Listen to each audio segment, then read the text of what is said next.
Good evening. ചിലപ്പോൾ നിങ്ങൾ video കാണുന്നത് പ്രഭാതത്തിലായിരിക്കും. അപ്പോൾ സുപ്രഭാതം. എന്തായാലും നമ്മൾ പുതിയൊരു കാലഘട്ടത്തിലേക്ക്, പുതിയൊരു സംവിധാനത്തിലേക്ക് നമ്മൾ മാറിയിട്ടുണ്ട്.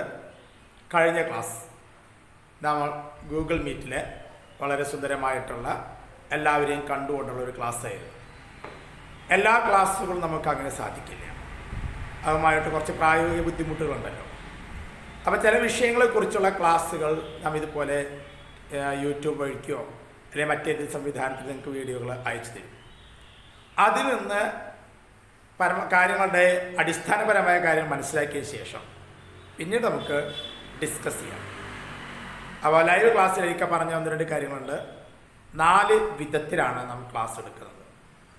1 ലൈവായിട്ടുള്ള Gmeet ക്ലാസ്, 2 വീഡിയോകൾ, 3 നാം വാട്സപ്പ് മുഖേനയുള്ള അല്ലെങ്കിൽ മറ്റെന്തെങ്കിലും സോഴ്സ് ഉപയോഗിച്ചിട്ടുള്ള നോട്ട്സ്, 4 ഓൺലൈൻ ടെസ്റ്റുകൾ. എല്ലാവരും സഹകരിക്കുമെന്ന് വിചാരിക്കുന്നു. ഞാൻ വളരെ നല്ല കുട്ടികളാണ് നിങ്ങളെല്ലാവരും. ശരിക്കും നാം പ്രതീക്ഷിക്കാതെ തന്നെ മോർണിംഗ് ക്ലാസ് വെച്ചപ്പോൾ ബോയ്സൊക്കെ നേരത്തെ എഴുന്നേറ്റ് ക്ലാസ്സിലേക്ക് അറ്റൻഡ് ചെയ്ത് കണ്ടപ്പോൾ വലിയ സന്തോഷം തോന്നി. 6:00 ക്ലാസ് വെച്ച് കുട്ടികളൊക്കെ എഴുന്നേറ്റ് അങ്ങോട്ട് വരാമെന്ന് പറഞ്ഞാൽ ഒന്നാലോചിക്കുക, ഒരു അത്ഭുതമാണ് സത്യത്തിൽ. അതും ഈ മുടക്ക് സമയം, ഹോളിഡേ മൂഡുണ്ടല്ലോ, ആ ഹോളിഡേ മൂഡിൽ. എനിക്ക് ക്ലാസ് തുടങ്ങുന്നതിന് മുമ്പ് ഒരു കാര്യം പറയണം. നാം പഠിക്കുന്നത് ശാസ്ത്രമാണ്. അത് ഫിസിക്സ് ആയാലും കെമിസ്ട്രി ആയാലും ബയോളജി, മാത്സ് എല്ലാം നാം പഠിക്കുന്നത് ശാസ്ത്രമാണ്. അതുകൊണ്ട് തന്നെ ശാസ്ത്രീയമായൊരു വീക്ഷണം അതിനോടുണ്ടാവണം. ശാസ്ത്രീയമായ വീക്ഷണം പലതരത്തിലുണ്ട്. എനിക്കിപ്പോൾ ഉദ്ദേശിക്കുന്നൊരു കാര്യം, നിങ്ങളുടെ വ്യൂ പോയിൻ്റ് ഒന്ന് മാറണം. വ്യൂ പോയിൻ്റ് മാറിയാലാണ് മാർക്ക് സ്കോർ ചെയ്യാൻ പറ്റുള്ളൂ. അല്ലാതെ നാം ഇപ്പോൾ എടുക്കുന്ന മുഴുവൻ അതേപോലെ തന്നെ പഠിച്ച് പരീക്ഷാളിൽ പോയിട്ട് നമുക്ക് ഉത്തരം എഴുതാൻ സാധിക്കില്ല. മറിച്ച് നമുക്ക് പറഞ്ഞു തരുന്ന കാര്യങ്ങളിൽ നിന്നും നാം ഒരു ലോജിക്ക് കണ്ടെത്തി ഒന്ന് അനലൈസ് ചെയ്ത് ഉത്തരത്തിലേക്ക് എത്താൻ കഴിയണം. അതിനെനിക്കൊരു ഉദാഹരണം പറയാം. ഒരു ചെറിയൊരു കഥ, അധികം പറയാൻ പറ്റില്ലല്ലോ. എനിക്കത് ഓർമ്മ ശരിയാണെങ്കിൽ തിരുവള്ളുവരായിരിക്കാം, തിരുക്കുറൾ എഴുതിയിട്ടുള്ള, ചിലപ്പതികാരം എഴുതിയിട്ടുള്ള. ഇതൊരു മഹാനാണ്. അദ്ദേഹത്തിൻ്റെ ജീവിത കാലഘട്ടത്തിൽ അദ്ദേഹത്തിനൊരു സ്വഭാവ വൈശിഷ്ട്യം ഉണ്ടായിരുന്നു. അതിൻ്റെ മരണകാലഘട്ടമായപ്പോൾ അദ്ദേഹത്തിൻ്റെ ഭാര്യ ആ സ്വഭാവ ഗുണത്തെക്കുറിച്ച് ചോദിക്കാം. എന്തായിരുന്നു സ്വഭാവം എന്ന് ചോദിച്ചാൽ, എന്നും ഭക്ഷണം കഴിക്കാൻ ഇദ്ദേഹം വന്നിരിക്കുമ്പോൾ ഒരു സൂചിയും ഒരു ചെറിയൊരു പാത്രത്തിൽ കുറച്ച് വെള്ളവും കൊണ്ടുവന്ന് വയ്ക്കാൻ ഭാര്യയോട് ആവശ്യപ്പെടുമായിരുന്നു. അപ്പോൾ ഭാര്യയ്ക്ക് അതൊരു ജിജ്ഞാസയായി തോന്നി. ഭാര്യ എന്ത് ചെയ്തു, അത് ഇവരോടൊന്ന് ചോദിച്ചു. എന്താണെന്ന് വെച്ച് കഴിഞ്ഞാൽ, നിങ്ങൾ എന്തിനാണ് ഇങ്ങനെ ദിവസവും എല്ലാ ഭക്ഷണ സമയത്തും ഇതേപോലെ സൂചിയും വെള്ളവും കൊണ്ടുവന്ന് വെച്ചതെന്ന് ചോദിച്ചു. അപ്പം അദ്ദേഹം അതിന് മറുപടി പറഞ്ഞു, ഞാൻ ഭക്ഷണം കഴിക്കുമ്പോൾ ഈ ധാന്യത്തിൻ്റെ അല്ലെങ്കിൽ ചോറും വെച്ച് താഴേക്ക് വീണാൽ അത് കുത്തിയെടുക്കാനാണ് സൂചി, അത് കഴുകാനാണ് വെള്ളം. ബസ്, കഥ അവിടെ കഴിഞ്ഞു. കഥ അവിടെ കഴിഞ്ഞല്ലോ. നമുക്ക് ഉത്തരം കിട്ടി. അദ്ദേഹം വെള്ളം എന്തിനു വെച്ചു, അതേപോലെ സൂചി എന്തിനു വെച്ചു എന്നുള്ളതിൻ്റെ ഉത്തരമായി. പക്ഷേ ശാസ്ത്രീയമായി ചിന്തിക്കുന്നൊരു കുട്ടിക്ക് വീക്ഷണം അവിടെ നിന്നില്ല. തൊട്ടപ്പുറത്തൊരു കാര്യം കൂടി ആ കുട്ടി മനസ്സിലാക്കും. നിങ്ങൾ അത് അരിക്ക പറയുന്നതിന് മുമ്പ് നിങ്ങളെ മനസ്സിൽ വന്നിട്ടുണ്ടെങ്കിൽ നിങ്ങളുടെ വ്യൂ വ്യത്യാസം എന്ന് മനസ്സിലാക്കാം. എന്തായാലും എനിക്കത് പറയാതിരിക്കാൻ പറ്റില്ലല്ലോ. ഇവിടെ മറ്റൊരു വ്യൂ എന്താണെന്ന് വെച്ച് കഴിഞ്ഞാൽ, നാം സ്വാഭാവികം മനസ്സിലാക്കേണ്ട ഒരു കാര്യമുണ്ട്. ഇതുവരെയും ഇദ്ദേഹത്തിൻ്റെ കയ്യിൽ നിന്ന് ഒരു വറ്റ് പോലും താഴേക്ക് വീണിട്ടില്ല എന്നും ഈ സൂചി ഉപയോഗിച്ച് ഇത് കുത്തിയെടുക്കേണ്ടി വരികയോ കഴുകേണ്ടി വരികയോ ചെയ്തിട്ടില്ല എന്നും. അങ്ങനെയാണെങ്കിൽ ഈ ചോദ്യത്തിനവിടെ പ്രസക്തിയില്ലല്ലോ. ഈ ചോദ്യത്തിനവിടെ പ്രസക്തിയില്ല. അപ്പോൾ ചോദ്യത്തിൻ്റെ ഉത്തരം മാത്രമല്ല നാം വീക്ഷിക്കേണ്ടത്. ഒരു വിദ്യാർത്ഥി എന്ന നിലയ്ക്ക്, ശാസ്ത്രീയമായ കാര്യങ്ങൾ മനസ്സിലാക്കുന്ന ഒരു കുട്ടി എന്ന നിലയ്ക്ക് ഒരിക്കലും ചോദ്യത്തിൻ്റെ ഉത്തരമല്ല വീക്ഷിക്കേണ്ടത്, അതിൻ്റെ അപ്പുറത്തും ചില കാര്യങ്ങൾ മനസ്സിലാക്കണം. അതായത് അവിടെ രണ്ടാമതൊരു കാര്യം എന്താണ്, ഇതുവരെ അങ്ങനെ സംഭവം ഉണ്ടായിട്ടില്ല, ഉണ്ടെങ്കിൽ ഈ ചോദ്യത്തിനോട് പ്രസക്തി. അതുകൊണ്ട് എനിക്കിപ്പോൾ ഹീറ്റ് ഇഫക്റ്റ് എടുക്കുന്നു, ലൈറ്റ് ഇഫക്റ്റ് എടുക്കുന്നു, മാഗ്നറ്റിക് ഇഫക്റ്റ് എടുക്കുന്നു, ഇതിന് മുമ്പ് പിന്നിലൊക്കെ ഓരോ പറയുന്നതിന് പിന്നിലൊക്കെ വ്യത്യസ്തമായ ആശയങ്ങളുണ്ടായിരിക്കും. ഈ ആശയങ്ങളെ നിർബന്ധമായും മനസ്സിലാക്കി കൊണ്ടുവേണം ക്ലാസ് അറ്റൻഡ് ചെയ്യാൻ. എന്നിട്ട് നമുക്ക് ക്ലാസ്സിലേക്ക് കടക്കാം. അന്നത്തെ ക്ലാസ്സിൽ നമ്മൾ പറഞ്ഞു നിർത്തിയത് ഒരു ഫോർമുലയെ കുറിച്ചാണ് അല്ലേ? അതായത് heat required, quantity of heat produce in heat conductor എന്ന് പറഞ്ഞൊരു ക്വസ്റ്റ്യൻ നിർത്തി. അതിൻ്റെ ഫോർമുല എനിക്ക് ഒന്നും കൂടെ ഉടന്ന് അന്ന് 3 ഫോർമുലകൾ പറഞ്ഞു, 2 ഫോർമുല എനിക്ക് അന്ന് എഴുതി തന്നു, ഒരു ഫോർമുല നിങ്ങൾ ഉണ്ടാക്കാൻ പറഞ്ഞു. അതിന് ബേസിക് ആയിട്ടുള്ള ഫോർമുല എനിക്ക് എന്ന് പറഞ്ഞല്ലോ, R is equal to V by I. ഇത് എഴുതിയിരുന്നുകൊണ്ട് ചിലപ്പോൾ നിങ്ങളുടെ വീഡിയോ ക്ലിപ്പിൽ റൈറ്റ് സൈഡിൽ അതിൻ്റെ ആൻസർ ഇങ്ങനെ വരും, R is equal to V by I. അതുപോലെ I is equal to V by R എന്നും ഇതിൻ്റെ I എങ്ങോട്ട് വന്നു, Vയുടെ അടുത്തേക്ക് R വന്നു. അതേപോലെ നമുക്ക് I is equal to V by R എഴുതിയ പോലെ V is equal to R into I അല്ലെങ്കിൽ RI. ഇങ്ങനെ 3 ഫോർമുലകൾ ഉണ്ടാക്കണം. ഇത് നിങ്ങളുടെ നോട്ട്ബുക്കിലേക്ക് നിങ്ങൾ പകർത്തി എടുക്കുകയും വേണം. നെക്സ്റ്റ്, ഇത് കിട്ടാൻ ഒരു ട്രയാങ്കുലർ എക്സ്പ്രഷൻ ഉണ്ട്. ഇങ്ങനെയാണ് ട്രയാങ്കുലർ എക്സ്പ്രഷൻ. അതിൽ V മുകളിൽ വന്നു, R ഇവിടെ വന്നു. അപ്പോൾ അത് വളരെ എളുപ്പത്തിൽ R ഈസ് ഈക്വൽ ടു, കാരണം R is equal to V, ഈ ലൈൻ ബൈ കിടക്കുക V by I is equal to V by R, V is equal to R into I. ഇങ്ങനെ ഒരു കൺസെപ്റ്റും കൂടെ നമുക്കിവിടെ ഉണ്ടാക്കാനായിട്ട് സാധിക്കും കേട്ടോ. ഈ ഫോർമുല ഉപയോഗിച്ചിട്ടാണ് നാം ഹീറ്റ് പ്രൊഡ്യൂസ് ക്വാണ്ടിറ്റി നമ്മൾ മനസ്സിലാക്കിയത്. അതിനുള്ള ഫോർമുല കൂടെ നാം ഇന്ന് എഴുതാൻ പോവുകയാണ്. ശ്രദ്ധിച്ചോളൂ. എന്താണ് നമ്മളെ ഫോർമുല പഠിച്ചത്? H is equal to I square RT. Joule ആണ് ഈ യൂണിറ്റ് കേട്ടോ. അപ്പോൾ H is equal to VIT. H is equal to V square T by R. V square T by R. ഇങ്ങനെ 3 ഫോർമുല ഉണ്ട്. ഈ 3 ഫോർമുലകൾ ഉപയോഗിച്ചിട്ടുള്ള പ്രോബ്ലംസ് നമുക്ക് ലൈവ് ക്ലാസ്സിൽ ചെയ്യാം. പിന്നീട് നമുക്ക് ചിലപ്പോൾ സമയമുണ്ടെങ്കിൽ ഇതിൽ തന്നെ അതിലേക്ക് ഒരു പ്രോബ്ലം ചെയ്ത് തരികയും ചെയ്യും. അപ്പോൾ അത് ശ്രദ്ധിക്കേണ്ട കാര്യമാണ്. ഇനി നമുക്ക് അടുത്ത ഘട്ടത്തിലേക്ക് ഇതിൽ തന്നെ നാം പ്രതിപാദിച്ചിട്ടുള്ള റെസിസ്റ്റൻസിൻ്റെ ഒരു പ്രത്യേകതയിലേക്കാണ് നമ്മൾ കടക്കുന്നത്. റെസിസ്റ്റൻസ്, പ്രതിരോധം. പ്രതിരോധം എന്ന് പറഞ്ഞാൽ നമുക്ക് അപ്പം എല്ലാവർക്കും അറിയാലോ, എന്തെങ്കിലും പ്രവർത്തനങ്ങൾ പ്രതിരോധിക്കുക, ഡിഫെൻഡ് ചെയ്യാനൊക്കെ പറയണ പോലെ. വൈദ്യുതി കടന്നു പോകുന്ന ഒരു കണ്ടക്ടർ വൈദ്യുതിയെ റെസിസ്റ്റ് ചെയ്യും, അതിനെ പ്രതിരോധിക്കും. എന്ന് പറഞ്ഞാൽ മൂവ്മെന്റ് ചില തടസ്സമുണ്ടാകും. ആ തടസ്സങ്ങളുടെ അളവ് എത്രയാണ്, അല്ലെങ്കിൽ ആ റെസിസ്റ്റൻസ് ഉണ്ടാക്കുന്ന വസ്തുക്കളുടെ പ്രത്യേകത എന്താണ് എന്നൊക്കെയാണ് നമ്മൾ ഇനി ഈ ഭാഗത്ത് നമ്മൾ പഠിക്കാനുള്ളത്.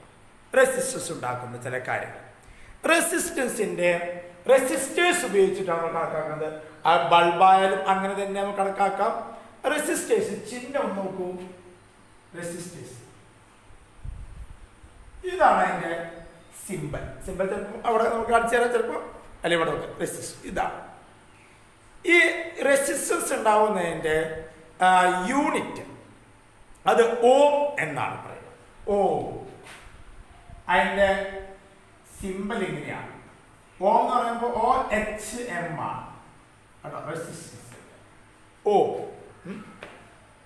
ഇനി നമുക്ക് റെസിസ്റ്റൻസ് ഒരു സർക്യൂട്ടിൽ പിടിപ്പിക്കുന്ന ചെറിയൊരു കാര്യമായിരിക്കും.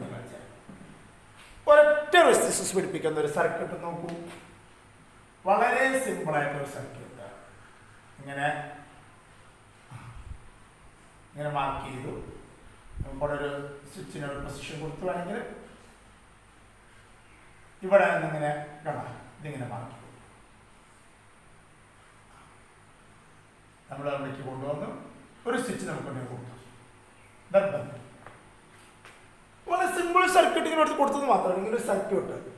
ഇത് ബാറ്ററിയുടെ ഇത് പോസിറ്റീവ് ഭാഗമാണെന്ന് അറിയാലോ. ഈ ഭാഗമാണ് പോസിറ്റീവ് കേട്ടോ, ഇത് നെഗറ്റീവ്. ഇങ്ങനെ ഒരു റെസിസ്റ്റൻസ് ഉണ്ടാകും. അപ്പോൾ ഇവിടെ നെഗറ്റീവ് ഉണ്ടാകും, ഇവിടെ പോസിറ്റീവ് ഉണ്ടാകും. പൊസിഷൻ വ്യത്യാസം വരുമ്പോൾ വേറെ കാര്യമില്ല. സ്വിച്ച് എനിക്ക് ഇവിടെ പിടിപ്പിച്ചത് മാത്രമേ ഉള്ളൂ, പോസിറ്റീവ് ഭാഗത്ത് സ്വിച്ച് ഇവിടെ പിടിപ്പിച്ചത് മാത്രമേ. ഇതാണ് ഒരു സിമ്പിൾ സർക്യൂട്ട് എന്ന് പറയുന്നത്. പക്ഷെ ഇതുകൊണ്ട് നമുക്ക് ചില പ്രശ്നങ്ങൾ ഉണ്ടാകും. എന്തൊക്കെയാണ് പ്രശ്നങ്ങൾ? ആദ്യം ആ പ്രശ്നങ്ങൾ സംസാരിച്ചതിന് ശേഷം നമുക്ക് നോക്കാം. ഇപ്പോൾ നേരത്തെ നമ്മൾ പറഞ്ഞല്ലോ, ബൾബിലെ ടങ്സ്റ്റൺ ഫിലമെന്റ്സും ഒരു റെസിസ്റ്ററായിട്ട് കണക്കാക്കാം. അപ്പോൾ നമ്മൾ നിരയായിട്ട് കൊടുക്കുന്നൊരു മെത്തേഡ് ചിന്തിച്ച് നോക്കാം. പാരലലായിട്ടുള്ളൊരു മെത്തേഡ്. അപ്പോൾ സീരീസ് മെത്തേഡും അതുപോലെ പാരലൽ മെത്തേഡ്, അങ്ങനെ രണ്ട് മെത്തേഡിലാണ് നമുക്ക് ഈ ഉപകരണങ്ങളെ അല്ലെങ്കിൽ റെസിസ്റ്റേഴ്സിനെ നമുക്ക് അതിൽ ഘടിപ്പിക്കാൻ സാധിക്കുള്ളൂ. എന്താണ് സീരീസ് എന്ന് പറഞ്ഞാൽ? സീരീസ് എന്ന് പറയുമ്പോൾ ശ്രദ്ധിച്ചോളൂ കേട്ടോ, അതിൻ്റെ പ്രത്യേകം നോക്കൂ. ഇതൊരു റെസിസ്റ്ററാണ്, ഇനി അടുത്ത റെസിസ്റ്റർ. ഇങ്ങനെ ഘടിപ്പിക്കുന്നതിനാണ് സീരീസ് എന്ന് പറയുന്നത്. മനസ്സിലേക്ക് ഏറ്റവും നല്ല മാർഗം, നിങ്ങൾ ടോർച്ച്, പഴയ കാലങ്ങളിലെ ടോർച്ചുകളിൽ ബാറ്ററികൾ ഇടുന്നത് ശ്രദ്ധിച്ചിട്ടുണ്ടാവും. ഒരു ബാറ്ററി പിന്നിലാണ് അടുത്ത ബാറ്ററി, അങ്ങനെ അങ്ങനെ നിരയായിട്ട് ബാറ്ററി ഇടും. എന്ന് പറഞ്ഞാൽ ഒരു ബാറ്ററിയുടെ ആദ്യമിട്ട ബാറ്ററിയുടെ ഡിപ്പുണ്ട്, പിന്നിലൊരു ഡിപ്പ്, ചെറിയൊരു പൊടി പോലെ ഉണ്ടാവും. ആ ഡിപ്പിലേക്ക് രണ്ടാമത്തെ ബാറ്ററിയുടെ നോബ് ടച്ച് ചെയ്യുന്ന രീതിയിലാണ് വയ്ക്കുക. അങ്ങനെ ആ ബാറ്ററി രണ്ടാമത്തെ ബാറ്ററിയുടെ ബാക്കിലുള്ള ഡിപ്പിന് മൂന്നാമത്തെ ബാറ്ററിയുടെ നോബ് കണക്ട് ചെയ്യുന്ന രീതിയിൽ അങ്ങനെ കണക്ട് ചെയ്യുന്നതിനെയാണ് നമ്മൾ സീരീസ് എന്ന് പറയുന്നത്. ആ സീരീസ് വെറുതെ ഇങ്ങനെ പിടിപ്പിക്കുന്നത്, ഇങ്ങനെ ലൈൻ കണ്ടാൽ മാത്രമല്ല, അപ്പോൾ അവിടെ എന്ത് സംഭവിച്ചെന്നും കൂടെ നോക്കണം. ഒന്നാമത്തെ ബാറ്ററിയുടെ ഡിപ്പാണ് നെഗറ്റീവ് പോള്. അപ്പോൾ രണ്ടാമത്തെ ബാറ്ററി നോബാണ് അവിടെ വെച്ചിരിക്കുന്നത്. അപ്പോൾ നോബ് എന്തായിരിക്കും? പോസിറ്റീവ്. അപ്പോൾ നെഗറ്റീവ് പോളിനെ പോസിറ്റീവ് പോളുമായി ബന്ധിപ്പിക്കുക. അങ്ങനെ അങ്ങനെ വരുമ്പോൾ ഉദാഹരണമായിട്ട് ഇപ്പോൾ ഇവിടെ ഇത് നെഗറ്റീവ് ആണെന്ന് സങ്കല്പിക്കും. ഇവിടെ നെഗറ്റീവ് ആണ്, ഓട്ടോമാറ്റിക്കലി ഇവിടെ പോസിറ്റീവ് ആയിരിക്കുമല്ലോ. ഇത് പൊസിഷൻസ് നെഗറ്റീവ് ആയിരിക്കുമല്ലോ, അപ്പോൾ ഇവിടെ പോസിറ്റീവ് ആയിരിക്കുമല്ലോ. ഇവിടുത്തെ പ്രശ്നം നോക്കിയേ, പോസിറ്റീവ് നെഗറ്റീവ് തമ്മിൽ കണക്ഷൻ വന്നു, പോസിറ്റീവ് നെഗറ്റീവ് ഒരു കണക്ഷൻ വന്നു. ആ മെത്തേഡിനെയാണ് നമ്മൾ സീരീസ് എന്ന് പറയുന്നത്. ഇതാണ് സീരീസ് ആയിട്ട്, സീരിയസ് അല്ലാണ്ടോ, ശ്രേണി രീതിയിൽ ഘടിപ്പിക്കുന്നതാണ്. ശ്രേണി രീതിയിൽ ഇങ്ങനെയാണ് റെസിസ്റ്റേഴ്സ് ഘടിപ്പിക്കുക. രണ്ടാമത് നമ്മൾ നോക്കൂ, പാരലൽ മെത്തേഡ്. റെസിസ്റ്റർ എങ്ങനെയാണ്, എന്നിട്ട് അതിൻ്റെ താഴെ വേണമെന്നില്ല, ഇതിനെന്താ സംഭവിക്കുക എന്ന് നോക്കൂ. ഇത് പാരലൽ മെത്തേഡാണ്. പാരലൽ എങ്ങനെയാണ് പാരലൽ മെത്തേഡിൽ സംഭവിക്കുന്നത് നോക്കൂ. ഞാൻ നേരത്തെ മാർക്ക് ചെയ്ത പോലെ തന്നെയാണ്. ഇവിടെ നെഗറ്റീവ് ആണ്, ഷുവർ ഇവിടെ അപ്പം എന്തായിരിക്കും? നെഗറ്റീവ് തന്നെയായിരിക്കും. ഇവിടെ പോസിറ്റീവ് ആണ്, ഇവിടെ പോസിറ്റീവ് ആണ്. ഇപ്പം എന്തായത്?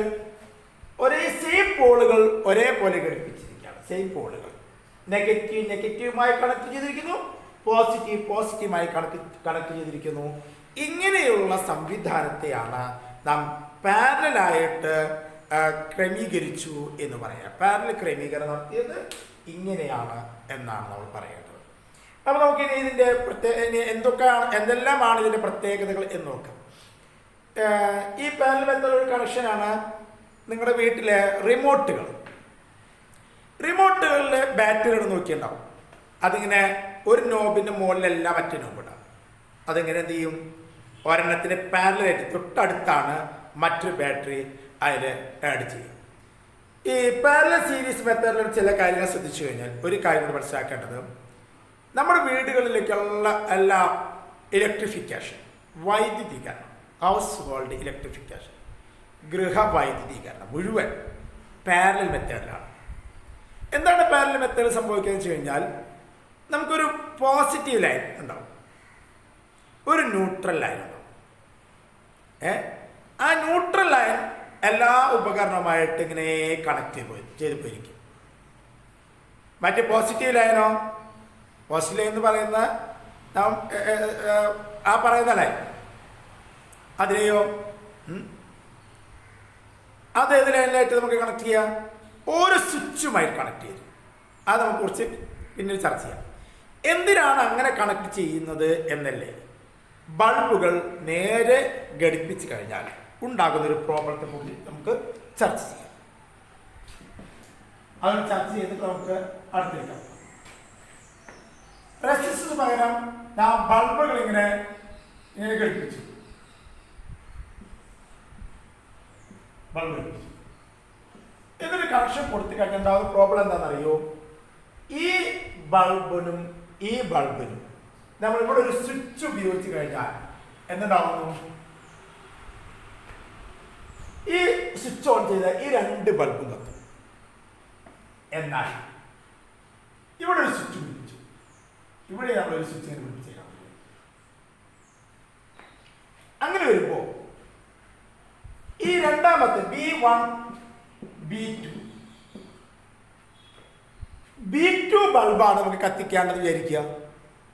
നാം എന്ത് ചെയ്യണം? ഈ സ്വിച്ച് ഓൺ ആക്കണം. ഇവിടെയാണ് നമ്മുടെ ബാറ്ററി അല്ലെങ്കിൽ AC ഏതെങ്കിലും ആവട്ടെ, ബാറ്ററി. ഈ സ്വിച്ച് നമ്മൾ ഓണാക്കി. ഈ സ്വിച്ച് ഓണാക്കി കഴിഞ്ഞാൽ B1 എന്തായാലും കത്തും. പക്ഷെ ഈ സ്വിച്ച് ഓഫിലാണ് കിടക്കുന്നത്. ഇത് മുട്ടിച്ചു കഴിഞ്ഞാൽ B2 കത്തും. ആ B2 മാത്രമാണ് കത്തേണ്ടതെന്ന് വിചാരിക്കുക.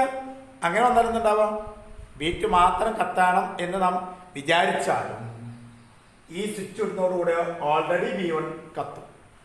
B1 കത്തും, B2 കത്തും. അതായത് ഈ ഒരു ബൾബിന് വേണ്ടി ഈ B1 കത്തുക എന്നുള്ളത് നിർബന്ധമായി മാറും.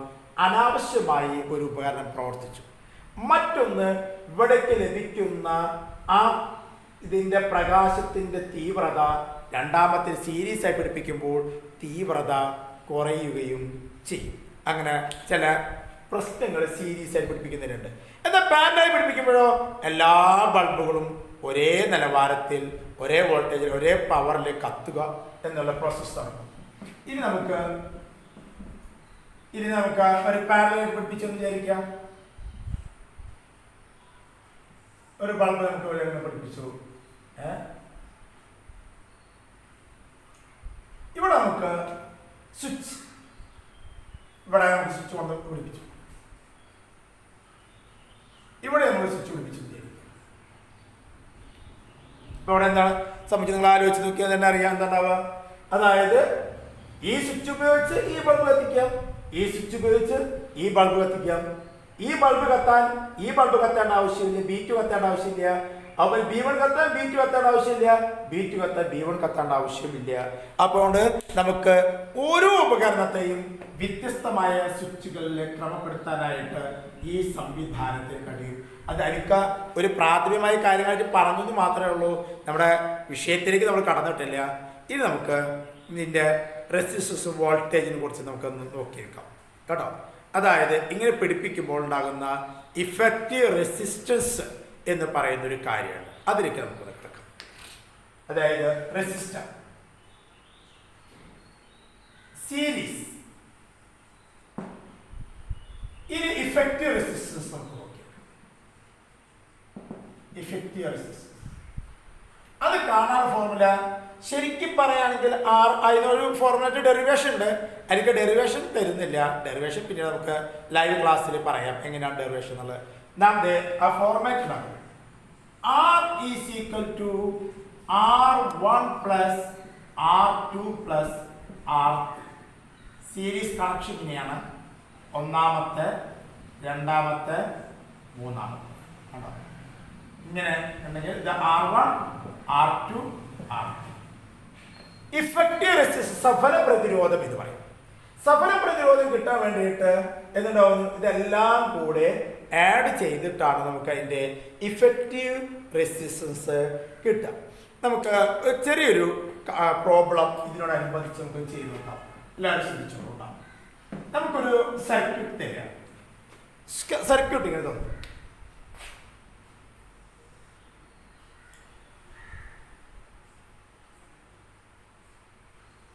സർക്യൂട്ടിങ് തന്നതിന് ശേഷം ഇതിനെ ബാറ്ററി ബാക്കിൽ പിടിപ്പിച്ചിട്ടുണ്ട്.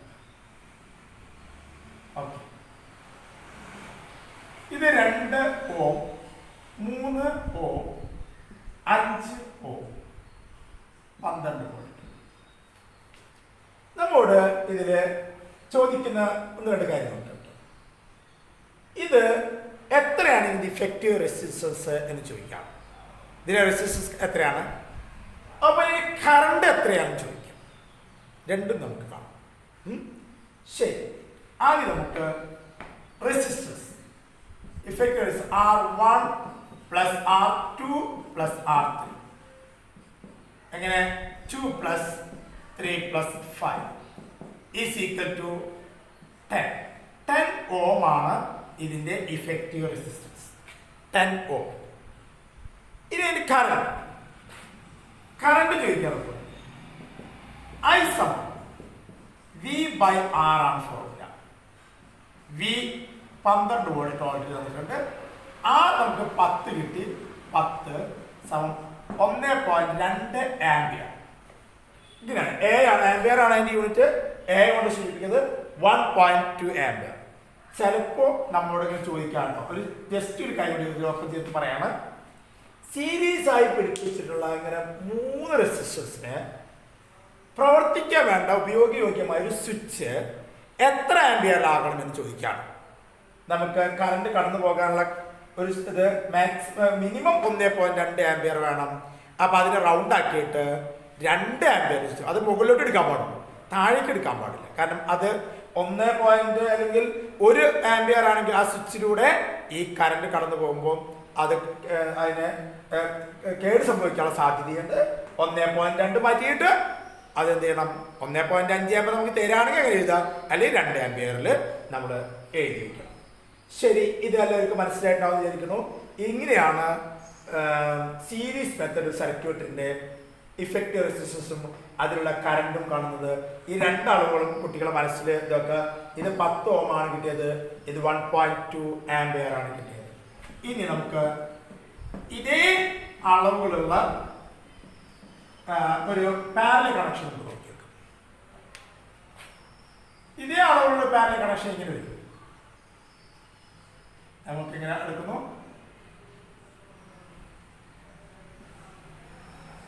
മൂന്നാണ് നമ്മൾ മാറ്റി. ഇതേപോലെ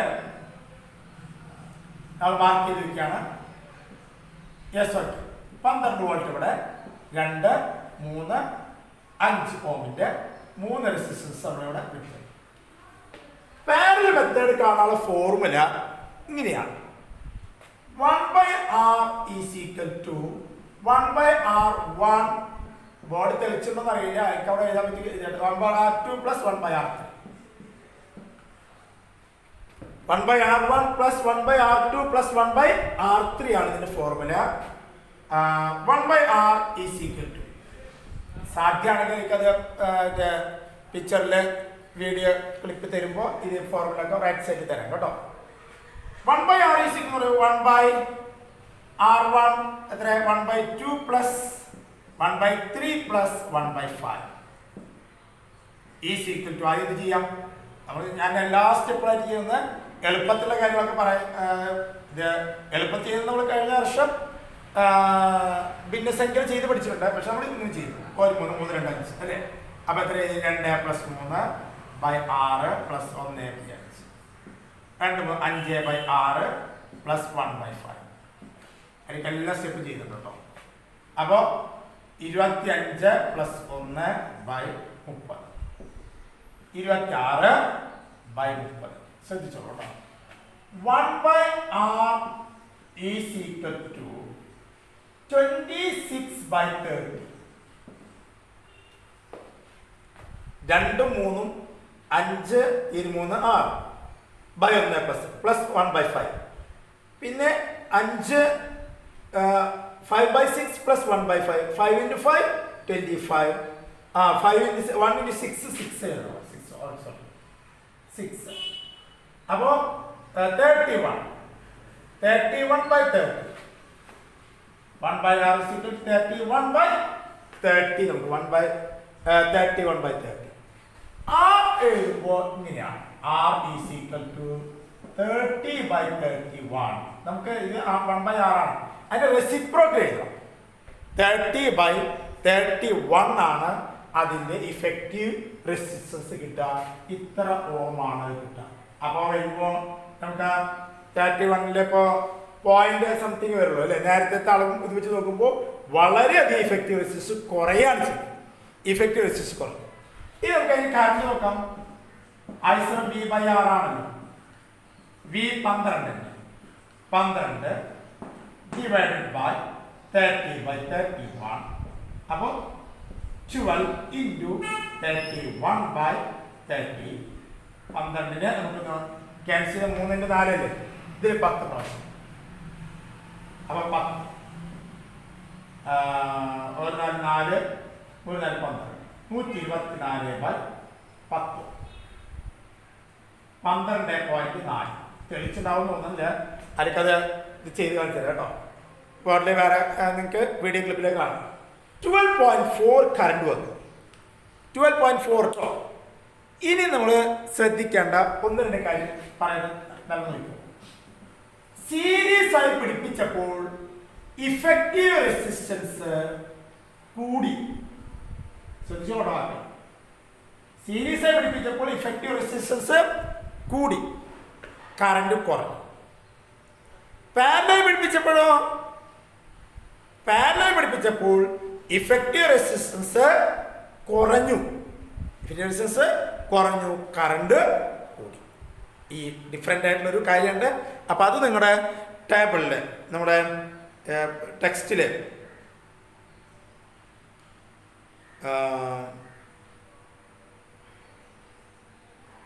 കുറച്ച് ഭാഗത്ത് പറയുന്നുണ്ട്. അത് പേജ് നമ്പർ ഇതൊക്കെ പറയാം.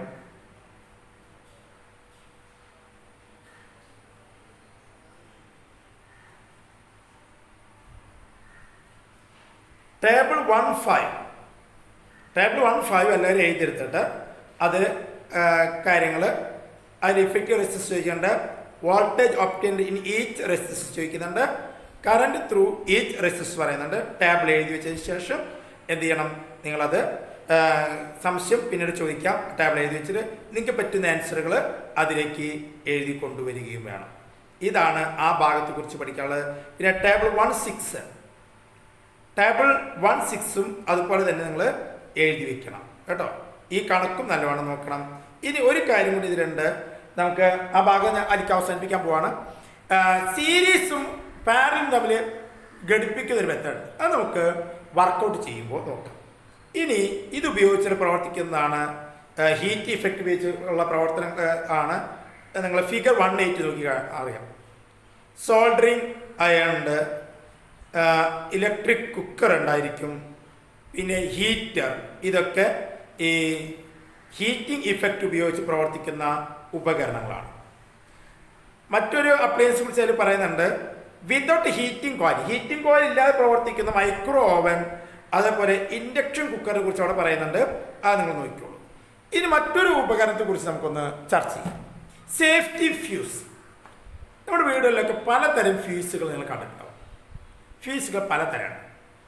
ആ ഫ്യൂസുകളിലൊക്കെ മെയിൻ സ്വിച്ചിൻ്റെ അവിടെ വരുമ്പോൾ ഒരു നമ്മളെ കണ്ടില്ല, ഒരു കട്ട പോലെ കണ്ടോ അല്ലേ? ആ ഫ്യൂസ് ഉണ്ടാവും.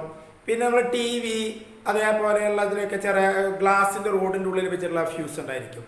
ഇതൊക്കെ എങ്ങനെയാണ് പ്രവർത്തിക്കുക എന്നുള്ളതാണ്. ഇപ്പോൾ നമ്മൾ ആധുനിക വീടുകളിൽ ഫ്യൂസിന് പകരമായിട്ട് ELCB പിന്നെ MCB സ്വിച്ചുകളൊക്കെ ഉണ്ടായിരിക്കും. പെട്ടെന്ന് കറണ്ടൊക്കെ ഇടിവെട്ടൊക്കെ ഉണ്ടായി കഴിഞ്ഞാൽ പെട്ടെന്ന് വീഴും, അല്ലെങ്കിൽ എവിടെ ഷോർട്ട് ഉണ്ടായാൽ പെട്ടെന്ന് അത് ELCB സ്വിച്ചുകൾ നമ്മൾ ഓണാക്കുന്ന ഒരു സ്വഭാവം നമുക്കറിയാം. ഫ്യൂസിൻ്റെ പ്രവർത്തനം നമുക്ക് നോക്കിക്കാം. എന്തിനാണ് ഈ ഫ്യൂസ് കട്ട എന്നുള്ളത്? അത് നമ്മുടെ വീടുകളിലേക്ക് വരുന്ന വൈദ്യുതി, ഈ ഫ്യൂസ് വയർ എന്ന് പറഞ്ഞാൽ വളരെ ചെറുതാണ്. അതിൻ്റെ ഘടകം ലെഡും ടിന്നുമാണ്. സാധാരണ ഒരു ചെമ്പ് കമ്പിയോട് കെട്ടിയിട്ട് കാര്യമൊന്നുമില്ല. നമ്മൾ സാധാരണ ചെയ്യുക ചെമ്പ് കമ്പിയോട് കെട്ടാണ് ചെയ്യുക. അല്ലെങ്കിൽ ചിരിക്കാനുള്ള ക്ലാസ് എടുത്താലാണ് സാരില്ല. അത് ഒത്തിരി ഗൗരവമുള്ളൊരു വിഷയമായത് കൊണ്ടാണ്. വെച്ചാൽ അതിലേക്ക് എൻ്റർ ചെയ്ത് കിട്ടാനോ മനസ്സിലാക്കുന്നതിന് ബുദ്ധിമുട്ടായത് കൊണ്ടാണ് അങ്ങനെ ചിരിക്കാതെ ക്ലാസ് എടുക്കുന്നത്. അപ്പോൾ ലെഡും ടിന്നിൻ്റെയും ഒരു അലോയാണ് ശരിക്കും ഫ്യൂസിൽ ഉപയോഗിക്കാറ്. നമ്മുടെ ട്രാൻസ്ഫോമറിൻ്റെ അവിടേക്കുള്ള ഫ്യൂസിൽ ഇലക്ട്രിസിറ്റി വകുപ്പുകാരൊക്കെ ചെയ്യുന്നത് അത്തരം ഫ്യൂസുകളാണ്. ആ കമ്പി കൊണ്ട് കെട്ടിയിട്ട് അത് റെസിസ്റ്റൻസ് വളരെ അത് മെൽറ്റിംഗ് പോയിന്റ് അതിന് വളരെ കുറവാണ്. അങ്ങനെ വരുമ്പോൾ നമ്മുടെ വീട്ടിലേക്ക് വരുന്ന വൈദ്യുതി ന്യൂട്രൽ ലൈനിലും ഫേസ് ലൈനിലൂടെയും വരും. അതിന് നമ്മൾ നേരത്തെ പറഞ്ഞ പോസിറ്റീവ് ലൈൻ എന്ന് പറയുന്നത് ഫേസ് ലൈനാണ്. അപ്പോൾ ഈ ഫേസ് ലൈനിലൂടെയും ന്യൂട്രൽ ലൈനിലൂടെയും വരുന്ന ഈ രണ്ട് വൈദ്യുതിയെ നമ്മുടെ വീട്ടിലേക്ക് കടക്കുമ്പോൾ നാം വെറ്റ് ലൈനും കൂടെ അതിൽ ഘടിപ്പിക്കാറുണ്ട്. എർത്ത് ലൈൻ എന്ന് പറഞ്ഞ ലൈൻ കൂടെയുണ്ട്. എന്താണ് എർത്ത് ലൈൻ എന്ന് പറഞ്ഞാൽ നമ്മുടെ വീട്ടിലൊക്കെ 3 പിൻ പ്ലഗ് എന്ന് പറയുന്ന പ്ലഗ് ഉണ്ടായിരിക്കും. അതിൽ 3 ഹോളുകൾ കാണാം. ഒരു മുകളിൽ വലിയ ഒരു ഹോൾ ഉണ്ടായിരിക്കും, ഇത്തിരി വലിപ്പത്തിലേക്കുള്ള. അതാണ് 3 പിന്ന് വയ്ക്കുന്ന അതിൻ്റെ സോക്കറ്റ്. അതിൽ നിന്ന് ഒരു വയർ നമ്മുടെ വയർ വലിച്ചിട്ടുള്ളതിൽ കൂടെ ഇങ്ങനെ പോയിട്ട് ഏറ്റവും അവസാനം നമ്മുടെ ചുമരിൽ കൂടെ ആ ചെമ്പ് കമ്പി പുറത്താകുന്ന രീതിയിൽ തന്നെ പോയി എർത്ത് ചെയ്തിട്ടുണ്ടായിരിക്കും. അങ്ങനെ ഒരു എർത്ത് കമ്പി എന്താ സംഭവിക്കാന്നറിയോ? നമുക്കിപ്പോൾ ഒരു അയൺ ബോക്സ് നമ്മൾ വർക്ക് ചെയ്യണം. അപ്പോൾ അയൺ ബോക്സിൻ്റെ ഫേസ് ലൈൻ കട്ടായിട്ടുണ്ട്. ആ ഫേസ് ലൈൻ കട്ടായത് അയൺ ബോക്സ് ടച്ച് ചെയ്തിട്ടുണ്ട്. എന്തുണ്ടാവുക? ആ ഫേസിൽ ടച്ച് ചെയ്തിട്ടുണ്ടെങ്കിൽ നാം ടച്ച് ചെയ്യുന്നതോടു കൂടി തന്നെ അത് സ്വിച്ച് ഓൺ ആക്കുമ്പോൾ ഈ അയൺ ബോക്സിൻ്റെ മെറ്റൽ ഭാഗത്ത് കറണ്ട് പ്രവഹിക്കുകയും നമുക്ക് ഷോക്ക് ഏൽക്കാനുള്ള സാധ്യതയുണ്ട്. അപ്പോൾ അവിടെ എന്ത് ചെയ്യുന്നറിയോ? ഈ എർത്ത് ലൈനിൻ്റെ പിന്ന് അവിടുന്നുള്ളൊരു വയർ എന്ത് ചെയ്യും? ഈ മെറ്റൽ പാർട്ട് ഘടിപ്പിച്ചിട്ടായിരിക്കും. നാം പിൻ കുത്തിയതിന് ശേഷം സ്വിച്ച് ഇട്ട് കഴിഞ്ഞാൽ ഇവിടെ എന്തെങ്കിലും ഷോർട്ട് ആയിട്ടുണ്ടെങ്കിൽ ഈ മെറ്റൽ ഭാഗത്ത് ഘടിപ്പിച്ചിട്ടുള്ള കമ്പി വഴിക്ക് എർത്ത് പിൻ വഴിക്ക് വൈദ്യുതി കടന്ന് നേരെ ഈ എർത്ത് കമ്പി വഴിക്ക് നമ്മുടെ ഭൂമിയിലേക്ക് എർത്ത് ചെയ്യപ്പെട്ടുള്ള ആ വഴിക്ക് നേരെ. അപ്പോൾ എർത്ത് കമ്പിയൊക്കെ ഫിറ്റ് ചെയ്ത് കണ്ടിട്ടുണ്ടാവും. ഉപ്പ് കരിയൊക്കെ ഉപയോഗിച്ചിട്ടാണ് എർത്ത് കമ്പിക്ക് ഫിറ്റ് ചെയ്യാത്ത. വീട്ടിൻ്റെ സൈഡിലൊക്കെ കണ്ട ഒരു കമ്പി അടിച്ച് കണ്ടിട്ടുണ്ടെങ്കിൽ അവിടേക്ക് നേരെ വൈദ്യുതി വളരെ വേഗത്തിൽ, അതായത് റെസിസ്റ്റൻസ് വളരെ കുറവായിരിക്കും. റെസിസ്റ്റൻസ് കുറഞ്ഞ കമ്പിയിലൂടെ പ്രവഹിക്കും. പക്ഷെ എന്തുണ്ടാവുന്നു? ഇത്രയും വലിയൊരു വൈദ്യുതി അതിലൂടെ പ്രവഹിക്കുമ്പോൾ അത് താങ്ങാനുള്ള അല്ലെങ്കിൽ അത് കടക്കുന്ന റെസിസ്റ്റൻസ് കൂടിയിട്ട് ഈ ഫ്യൂസ് വയർ എരിഞ്ഞു പോവുകയും ചെയ്യും. ഇതൊക്കെ സഡൻലി നടക്കും, പെട്ടെന്ന് നടക്കും. നാം ഒരു തകരാറുള്ള ഇൻസുലേഷൻ വയർ വിട്ടിട്ടുള്ള ഒരു അയൺ ബോക്സ് നാം 3 പിന്നിൽ കുത്തുന്നു. അതിനുശേഷം സ്വിച്ച് ഇടുന്നു. സ്വിച്ച് ഇടുന്ന വശം തന്നെ ഫേസ് ലൈനിൽ കറണ്ട് മെറ്റൽ പ്ലേറ്റിലേക്ക് എത്തുന്നു. മെറ്റൽ പ്ലേറ്റിൽ നിന്നുള്ള ആ കമ്പി വഴിക്ക് എർത്തിലേക്ക് വൈദ്യുതി വളരെ വേഗത്തിൽ ഹൈ വോൾട്ടേജ് അവിടേക്ക് എത്തും, പവർ. അങ്ങനെ വരുമ്പോൾ ഉണ്ടാവുന്നു ഇത്രയും വലിയൊരു വൈദ്യുതി ഇതിലൂടെ കടന്ന് ഈ ചെറിയ ഫ്യൂസ് വയർ കടന്നു വരണം. ഉടനെ എന്തുണ്ടാകുന്നു? ഫ്യൂസ് വയർ അത് മെൽറ്റിംഗ് പോയിന്റ് കുറവായതുകൊണ്ട് എരിഞ്ഞ് കണക്ഷൻ വിടുകയും ചെയ്തു. ഉടനെ നമ്മുടെ വീടുകളിലേക്കുള്ള വൈദ്യുതി കണക്ഷൻ ഇല്ലാതാവുകയും നമ്മുടെ ഷോർട്ട് സർക്യൂട്ടിൽ നിന്ന് വീടിനെയും അനുബന്ധ ഉപകരണങ്ങളെയും രക്ഷിക്കുകയും ചെയ്തു. ഇതിന് വേണ്ടിയിട്ടാണ് ഫ്യൂസ് വയർ. ആ ഫ്യൂസ് വയർ കൊണ്ടുപോയിട്ട് വലിയ കനം കൂടി കമ്പി കൊണ്ട് കിട്ടിയിരുന്നുണ്ടാവുക, മൊത്തം വീട് കത്തിപ്പോവും. അപ്പം അങ്ങനെയുള്ള അപകടം ചെയ്യരുത്. അപ്പം എനിക്ക് ഇന്നത്തെ ക്ലാസ്സിൽ നിങ്ങൾക്കത് ഇന്നത്തെ ക്ലാസ് ചിലപ്പോൾ ഇത് മറ്റു കുട്ടികൾക്ക്, നമ്മളിപ്പോൾ പഠിച്ചുകൊണ്ടിരിക്കുന്നവർക്ക് ചിലപ്പോൾ മനസ്സിലായി വരും, മറ്റു കുട്ടികൾക്ക് ഇത് മനസ്സിലാവാനുള്ള സാധ്യത വളരെ കുറവാണ്.